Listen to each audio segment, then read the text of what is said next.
Chairman P T I Imran Khan نے AR1 news کے نمائندے عبدالقادر سے خصوصی گفتگو کیا، آپ کو دکھاتے ہیں۔ Chairman P T I Imran Khan اس وقت ہمارے ساتھ موجود ہیں۔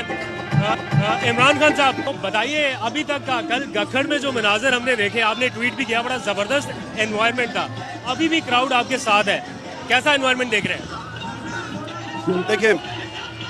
یہ پاکستان کی تاریخ میں انقلاب آ گیا، لوگوں میں شعور آ گیا، اور وہ کب سے شعور آیا؟ شعور تو آتا جا ہی رہا تھا، لیکن جب سے یہ پاکستان کے بڑے بڑے ڈاکوؤں کو ہمارے اوپر مسلط کیا، مجھے نکال کے، اچھے لوگوں کو لے آتے مجھے نکال کے، شاید نہ ہوتا، لیکن قوم نے اپنی توہین سمجھی کہ زرداری، شریف، رانا ثناء اللہ، یہ اسحاق ڈار، جو چور اس ملک کے 30 سال سے چوری کر رہے ہیں، ان کو اوپر بٹھا دیا، اور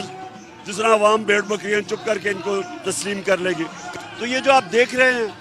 یہ ایک عوام کا غصہ بھی دیکھ رہے ہیں، ایک شعور بھی دیکھ رہے ہیں، اور یہ سارا اسلام آباد پہنچے گا۔ خان صاحب، آپ کا مارچ تو آہستہ آہستہ آگے بڑھ رہا ہے، لیکن اس کی ڈیوریشن تھوڑی لمبی ہوئی، تو آپ کو لگتا نہیں کہ کہیں نہ کہیں انٹرسٹ نہ لوز ہو جائے عوام کا آگے پہنچنے تک؟ دیکھیں، انٹرسٹ کیسے لوز ہوگا؟ آپ دیکھیں نا، ذرا لوگ تو دیکھیں کہاں تک اب کھڑے ہیں۔ اگر انٹرسٹ لو ہوتا لوگ نہ نکلتے، ہر وقت زیادہ لوگ نکل رہے ہیں پہلے سے، اور لوگ انشاءاللہ جب آپ اسلام آباد پہنچیں گے تو تب آپ کو اصل نظر آئے گا یہ مارچ۔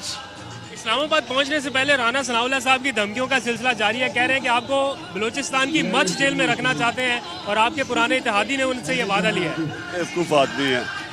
کرپٹ، کرمنل، قبضہ گروپ، اس کا جواب دینا بھی میں اپنی توہین سمجھتا ہوں۔ آخری کویشچن، آپ بیرون ملک جاتے تھے، کافی زیادہ ہم نے دیکھا بیرون ملک آپ کے اتحادی ملکوں نے مدد بھی کی، ابھی یہ باہر جا رہے ہیں، چائنا، امریکہ، ادھر ادھر، کوئی اس طرح سے رسپانس نہیں مل رہا، کوئی مدد نہیں مل رہی پاکستان کو؟ دیکھیں، اس گورنمنٹ کی کریڈیبلٹی بھی نہیں ہے، سب کو پتا کہ عوام یہاں کھڑی ہے، سب کو پتا کہ یہ پتہ نہیں کل جاتی ہے 1 مہینہ 2 مہینے، تو ان کو کوئی سیریسلی نہیں لے رہا، نہ ان کی کوئی مدد کر رہا ہے، نہ بزنس مدد کر رہی ہے، اکانومی نیچے جا رہی ہے، کسان وہ مشکل میں ہیں، انڈسٹری وہ نیچے جا رہی ہے، ایکسپورٹس وہ گر رہی ہیں۔ اسحاق ڈار کو لے کے آئے تھے کہ وہ بہت بڑا کوئی جینیس ہے، وہ اب چھپ گیا ہے، کیونکہ وہ